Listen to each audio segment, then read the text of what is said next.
In the future, the world is divided into two sides, the rich people on the offshore and the poor people on the inland. When the poor people turn 20, they have one chance to pass a selection program called the process. The chosen ones are the 3% and they never return. In the year 104 of the process, Michelle hears a voice from her earpiece telling her the gates to the selection process are open.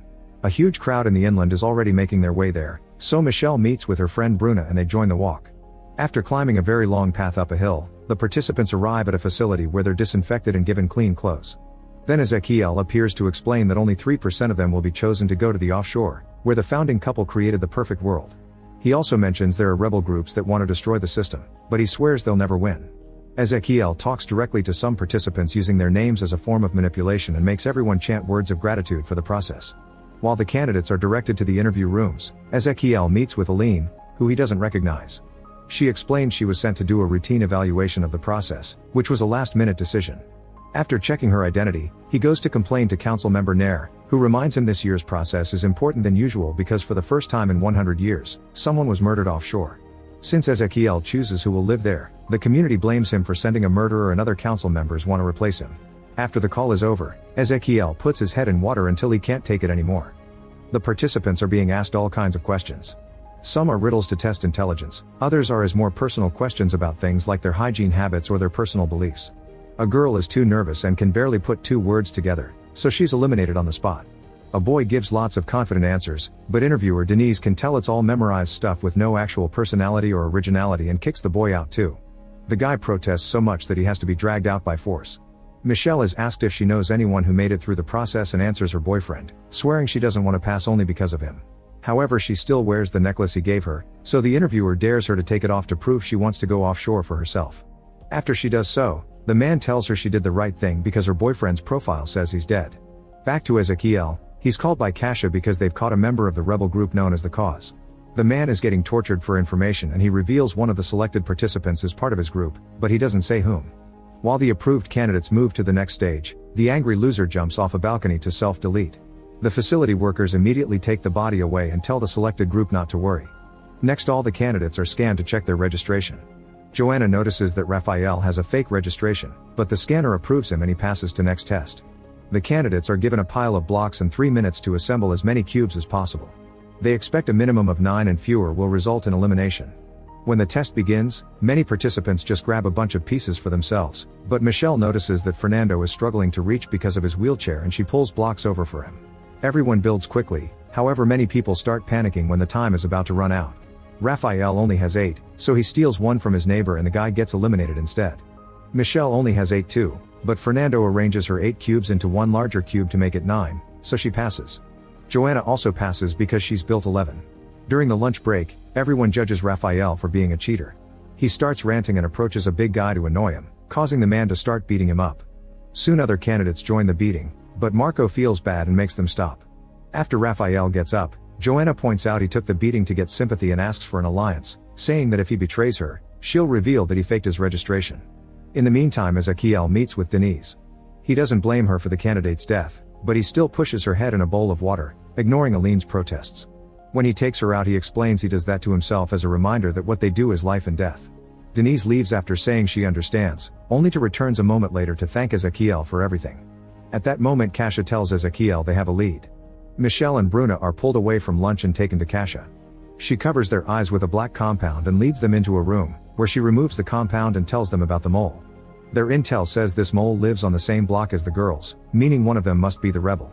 The girls swear it's not them, so Kasha gives them 3 minutes to confess or she'll kill them both. After Kasha leaves the room, the girls have an argument since they both keep on swearing they aren't a rebel. In the end, they agree to attack Kasha to escape. Then Michelle starts remembering all the training she received with the rebels. She never had a boyfriend, the necklace had been a random prop for a makeup story that could earn her sympathy. Michelle joined the cause because she wanted revenge on Ezekiel for killing her brother. When Kasha comes back, Bruna attacks her and immediately gets shot. Michelle tries grabbing Kasha's gun, but Ezekiel arrives and gets it first. He just pushes Bruna's body off Cassia, who now believes Bruna had been the mole. They ask Michelle to keep the secret and they send her back to the waiting room. Then Michelle finds a corner to cry in private. Next, the candidates are put through a physical examination. When it's Fernando's turn, the scanner detects the wheelchair and rings an alarm, so he's taken away. In a lab, a doctor confirms he can't feel anything on his legs and injects a green substance into a bruised area on his back. A glow appears for a few seconds, and after feeling some pain in his back, Fernando is shocked to feel his legs again. The doctor explains this will only last for a few minutes, and to get the full treatment he must pass the process. Fernando gets back on his chair and joins the candidates going to their next test. The room looks like a house containing mannequins in various positions. The participants are told to analyze the scene and figure out what happened to a blue mannequin, who appears in distress. While Michelle's group starts looking for clues, they keep hearing the speakers announcing what groups are being eliminated for getting the answer wrong.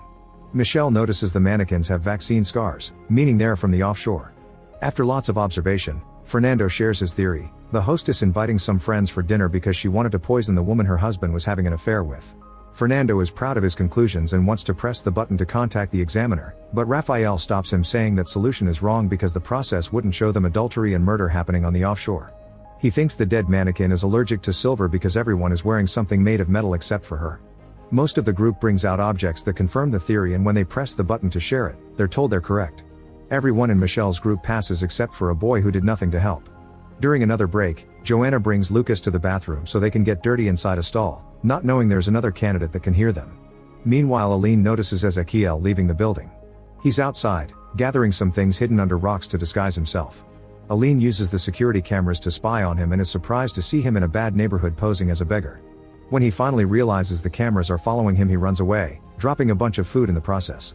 Moments later, the candidates are divided into groups of 7 and sent to another room. There's a bag with only 6 coins, and after 15 minutes, only those holding a coin will make it through. If after 15 minutes they haven't chosen who is out, the whole group will be eliminated. Raphael immediately grabs a coin and announces he's keeping it, so Marco grabs him with great strength and forces him to drop it under threat. They keep all the coins in the bag and start the discussion. However, the argument goes on for a while and they can't reach an agreement. With only 5 minutes left, they decide to draw names using Agata's scarf. They make strips and whoever picks the shortest will be out. Joanna is the loser, so everyone else grabs a coin from the bag when the examiner comes by. Yet when Lucas reaches in, he finds the bag empty. It turns out Joanna hid a coin all along, and now she leaves with the winners while he's kicked out. Afterward, all the candidates insert their coins in a machine to receive drinks except for Joanna, who keeps remembering how men in her neighborhood used to beat her up on the streets. When Ezequiel comes back, he checks the cameras to find himself and runs the facial recognition software, but it comes up with no match. Then he sticks his face in water. Later, Aline sends the footage to Mateus, the council member who wants to bring Ezequiel down. He orders Aline to find out what Ezequiel is hiding. At the same time, Nair informs Ezequiel that Aline is working for Mateus, so he should be careful. For the next test, candidates are called a group at the time instead of being all tested together. Those left in the waiting room watch the eliminated participants left with wet pants. Denise calls Michelle's group and explains they have to cross the tunnel as a group in 5 minutes. Inside the tunnel, they find a countdown and flickering lights that make it hard to see. Soon they start hearing voices and Fernando sees himself walking again. It turns out there's gas in the tunnel making them hallucinate, and they must overcome their paranoia to get out. Soon everyone is frozen in fear except for Joanna, who runs ahead and makes it to the end. However, when she asks to be let out, she's reminded that the whole group must be at the door at the same time. Joanna also keeps hearing voices telling her how horrible she is, but she ignores them and keeps going through the tunnel to push the others toward the door. One by one, Joanna rescues everyone, even dragging Agata by the legs. With only 3 seconds left, they put their hands on the scanner and open the door, which stops the gas at the same time. Afterward, the winning candidates are taken to dorms to spend the night. Agata is still stuck in a panic attack, but the examiner promises it'll wear off soon. Fernando and Michelle chat in private and end up kissing. While Joanna rests, she remembers the day she broke into the house of the guys that attacked her to steal a gun and a bag with supplies. On her way out, she was startled by a noise and she shot her gun. To her shock, the noise came from a toy car and she had accidentally killed a young child. In the present, Joanna notices someone moving around and follows the figure to the bathroom. When she looks into a stall, she thinks she sees the dead child. It's actually Agata, who jumps on her to strangle her. Raphael finds them, and at first he only watches, but eventually he cuts in and stops Agata just in time. Meanwhile, Ezequiel gets an alert on the computer and sees a kid sneaking around. He goes to investigate and finds the child in a hallway. His name is Augusto and he's there because he's hungry. After making sure to delete the footage with Augusto's face, Ezequiel takes him to his room to share dinner. It turns out the food Ezequiel had taken to the bad neighborhood had been for this kid, so he explains he won't be able to visit for a while because he's being watched. Ezequiel gives him a pair of glasses so Augusto can see better. He also gives him a cube to play with. When Aline knocks on his door, Ezequiel hides Augusto before letting her in. She asks why he has 2 plates out and if it's normal for employees to leave the building during the process, but Ezequiel dodges all her questions. After she leaves, Ezequiel gets Augusto out of the building and tells him to never come again. Back to Joanna, She remembers the day she asked a woman to give her a fake registration. The implant had to be inserted through surgery and was under the name of the previous owner, so the girl became Joanna to match it. A few hours later, Joanna woke up from the surgery to learn there was a bounty on her head for killing the child. The woman was disappointed in her and kicked her out. In the present, Raphael finds her and sees the scar. He tells her she isn't a bad person and they make their alliance stronger. In the morning, Joanna and Fernando leave the room and discover the way they came through is now blocked by a wall. While Fernando tells the others that they're trapped, Joanna investigates a vent. Marco tries opening a door and pulling some levers by their beds, but nothing happens. They search the area but there are no employees or food anywhere. Marco discovers a panel on the wall and thinks about the life in his old family home, which makes him realize what the test is. He calls the others over and shows them the lines of numbers on the panel. They need to memorize them and take them to the corresponding room, where they'll pull the levers by matching them to the codes. They must coordinate their movements and do it at the same time to make it work. By moving quickly, the teams pull the levers and successfully activate the vent, which drops some food and water for them. Unfortunately, the gate isn't open yet and the food is enough for only one person. They argue over who should get it and choose to go alphabetically to be fair, so Agata eats first. Meanwhile, Aline goes to Ezekiel's room and tries using his computer, which requires a fingerprint to access it. She picks a print off the cube puzzle and uses it on the computer, but she gets rejected. This sends an alert to Ezekiel. Aline continues to search the room until Kasia stops her and takes her away. Ezekiel calls the council and accuses Mateus to send a spy in front of the others. In the meantime, Aline analyzes the print from the cube.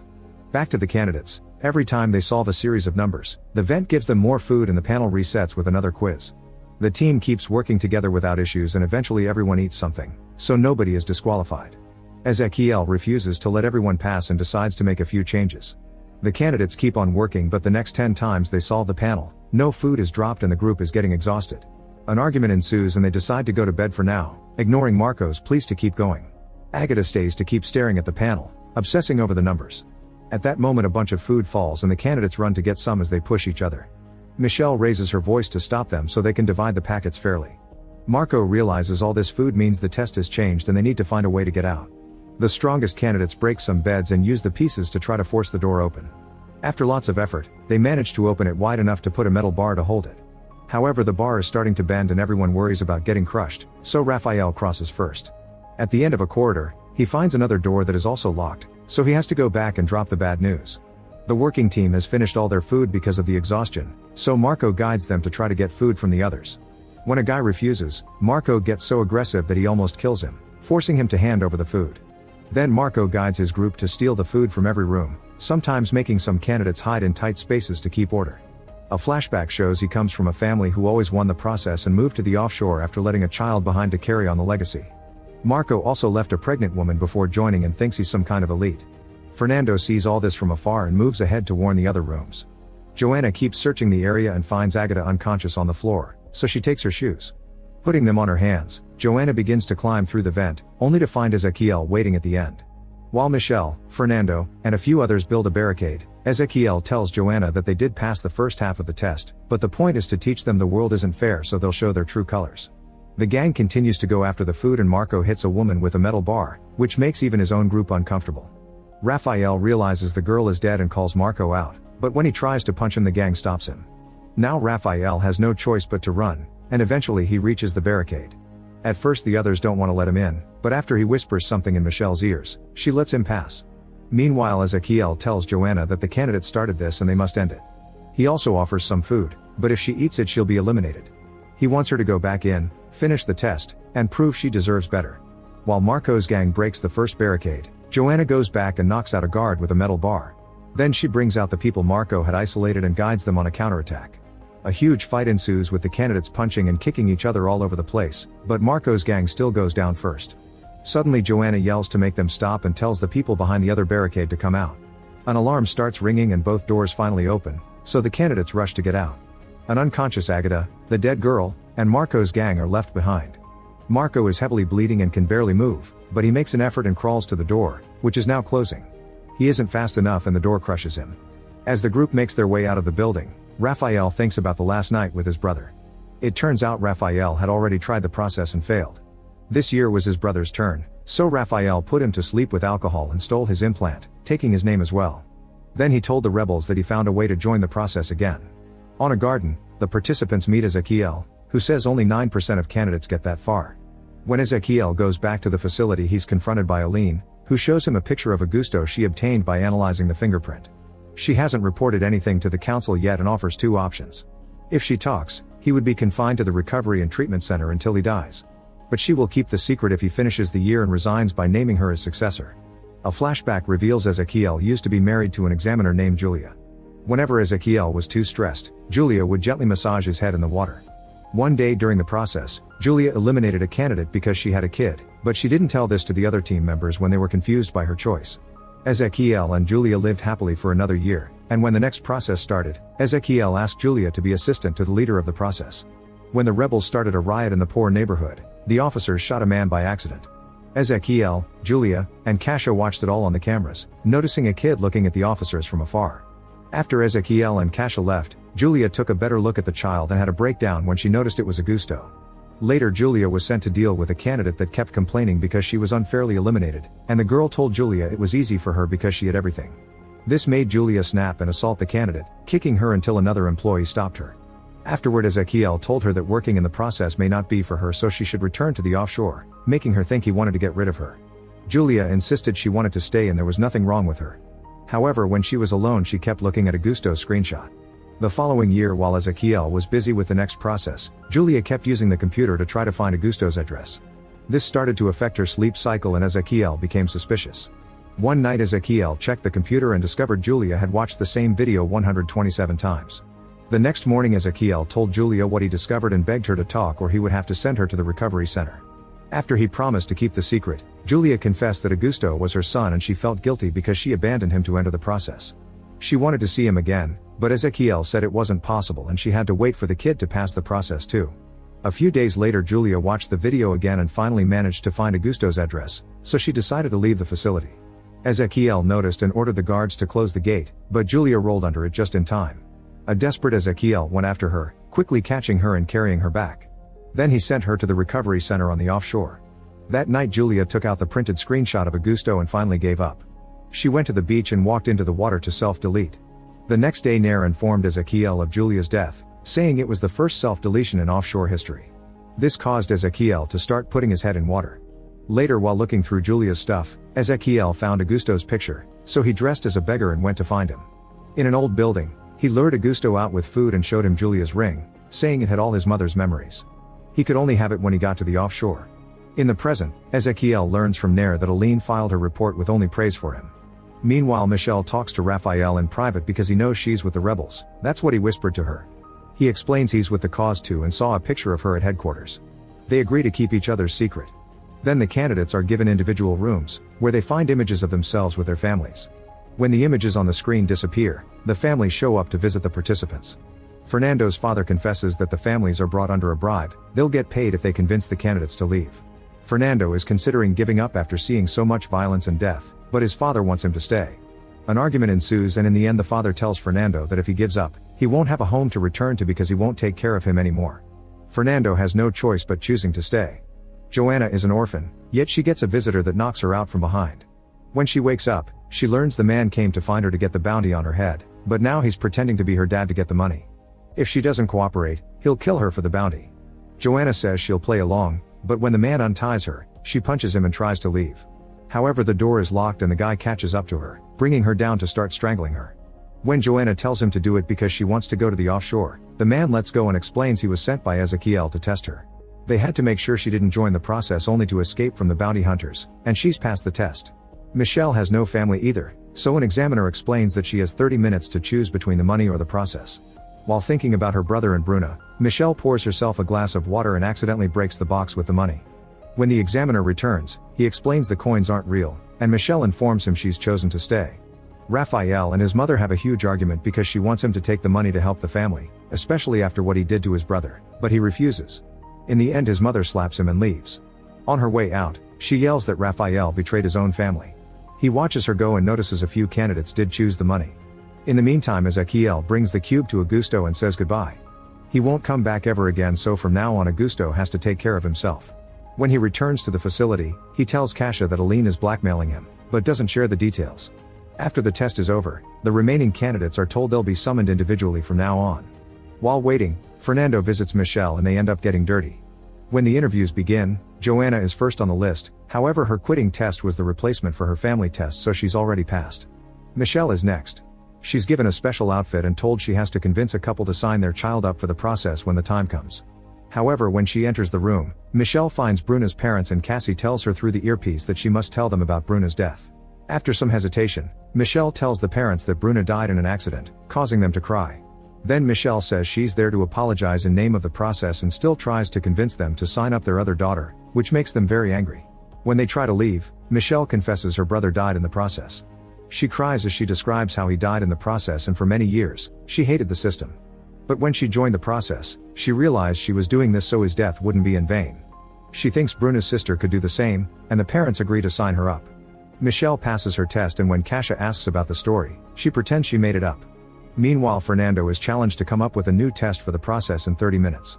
When the time runs out, he shares his idea. Candidates need better motivation, so they should be tested without knowing they are. An examiner would come up with a lie to make them choose between the process and something important, like a parent dying. This idea allows Fernando to pass. Raphael must project some images on opposite walls at exactly 6 p.m. Since the controllers are at opposite ends of the hall, he must convince another candidate to help him. He tries asking the first guy he sees, but he's been eliminated.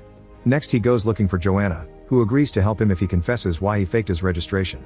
She tells him the administration already knows about her and she's been forgiven, so she'll help if his reason had been forgivable too. Raphael refuses to tell her, so he tries Fernando next. When Fernando turns him down too, Raphael tells him to do it for Michelle and shares they're both rebels. If Fernando snitches on them, they'll both be killed. Fernando has no choice but to help him, and at 6 p.m. the images successfully appear on the walls at the same time, so Raphael passes as well. When Michelle returns to her room, she retrieves a glass shard from the trash can and uses it to remove a poison capsule from her hip. While closing the wound, she remembers how a rebel had given her the capsule, explaining she had to swallow it if she got caught. Instead of taking it, Michelle brings the capsule with her as she joins the others at dinner. She approaches Ezekiel and thanks him for the process with a hug, which gives her the chance to put the poison in his drink. Before Ezekiel can take a sip, he's approached by the examiners to have a chat and the glasses mix. When they finally drink, an examiner ends up poisoned instead and he collapses on the ground. He's immediately taken to the doctors, but they can't do anything and he dies. The doctors run some tests and confirm the poison in the guy's blood, so Ezekiel begins reviewing the security footage.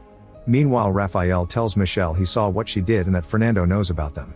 Michelle goes to talk to him, but Fernando assures her he'll keep the secret. He doesn't care about the offshore anymore, he only cares about her. At that moment an alarm rings and the candidates are told they must remain in the hall until further notice. Then Michelle asks Raphael to get rid of her empty capsule, but suddenly Ezekiel arrives with guards, so Raphael can only throw it off the balcony. One by one the candidates are interrogated in private, and Joanna starts to think this is a test. When it's Fernando's turn, he swears he knows nothing, but Ezekiel notices he's nervous and explains that if Fernando is protecting someone, he'll be considered an accomplice. Michelle is called next and Ezekiel shares a drink with her. He also notices her wound, so she pretends she was mugged before she joined the process. Ezekiel shows her a video of the body and the widow crying over him, but it doesn't break her and she keeps swearing she knows nothing, so she's freed. On her way back, Michelle starts feeling sick. Fernando finds her and helps her calm down when she considers handing herself in. It seems Ezekiel's drink had a truth serum, but thanks to Fernando's help, Michelle stays in the corridor. Afterward, Ezekiel tells the council that Aline did it. While the guards arrest her, Ezekiel shows security footage of the moment she poured him a drink. He also shows a video of the rebel they captured a few days ago, who pretends Aline has been working for the cause all along. Aline is given a chance to speak and she tries to share the dirt she has on Ezekiel, but Nair has hacked into her files and replaced them with her praising report. Meanwhile, the captured rebel asks Kasia to keep her end of the deal and end things, but instead of killing him, Kasia leaves. The candidates are sent to their rooms and Michelle finds Ezekiel waiting with the capsule. The next morning, all the participants are awakened with messages of congratulations on passing the process. Fernando goes to Michelle's room, but she's missing and her message is jumbled. At that moment, Ezekiel tells him Michelle has been eliminated, so Fernando announces he wants to quit. He immediately leaves the building and finds an examiner outside who informs him they've used his own test to check his motivation, and he failed. Fernando freaks out and asks to see Michelle, but the gate closes and locks him out. In the meantime, Michelle is being waterboarded, but she won't talk. Ezekiel tells the guards to leave and admits he and Kasia were suspicious of her from the start. He keeps demanding answers and grabs her hair until she explains she wants him dead because he killed her brother. However, Ezekiel shows her a video proving that her brother is happily living on the offshore. He explains the rebels lie to recruit people and that he knows this because he used to be one. If Michelle shares information he'll let her go, but she still refuses to talk, so he leaves her with more videos of her brother. Afterward Ezekiel chats with Nair, who now knows about Augusto from Aline's files, and announces she won't support Ezekiel anymore. The winners are sent to the garden to go through purification, however Kasia takes Joanna to an office. At the garden, Ezekiel announces that the candidates must get a vaccination that will sterilize them. There are no children on the offshore because heredity was the biggest injustice that sustained the old world. There's only one true path to a superior society, and that's merit, which is evaluated by the process. The winners are given a few minutes to think about it because they can still choose to leave. Raphael watches how most candidates go through purification, and after lots of hesitation, he agrees to take the vaccine as well. Ezekiel visits Michelle again after she spent hours watching videos of her brother. He tells her she should get revenge for the actual dead people like Bruna and the poisoned examiner, who were killed by rebel plans. Michelle finally gives in and tells Ezekiel where she was supposed to meet her rebel handler if she got eliminated. Soon a bunch of guards show up at Michelle's neighborhood and arrest her handler. Pleased by these results, Ezekiel gives Michelle the vaccine and welcomes her to the offshore, explaining only a person that has been on both sides can be certain of their convictions. She'll have to spend some time in the recovery center first, but her brother can visit her there. Ezekiel asks if there are other rebel spies, but Michelle says there aren't. Afterward Ezekiel meets with Joanna because he has a final test for her, saying she has potential to be more than an ordinary citizen. He shows her a live feed of the man that attacked her before she entered the process and gives her the chance to kill him by just pressing a button. Joanna almost does it but stops herself at the last second, saying she isn't a killer. When Ezekiel calls her a weakling, Joanna laughs and says he's the weak one because he lost all his humanity. Then Joanna leaves the building and finds Fernando. She tells him Michelle won't come, so he agrees to leave with her. They go back to their old neighborhood and Fernando sees his dad, but leaves without talking to him. At the facility, Ezekiel keeps thinking about all the deaths and throws a bottle at the water bowl before letting the wine fall on his head. Michelle joins the other winners and soon they arrive at the offshore. Make sure to subscribe and turn on notifications so you can watch more videos like this. Thanks for watching.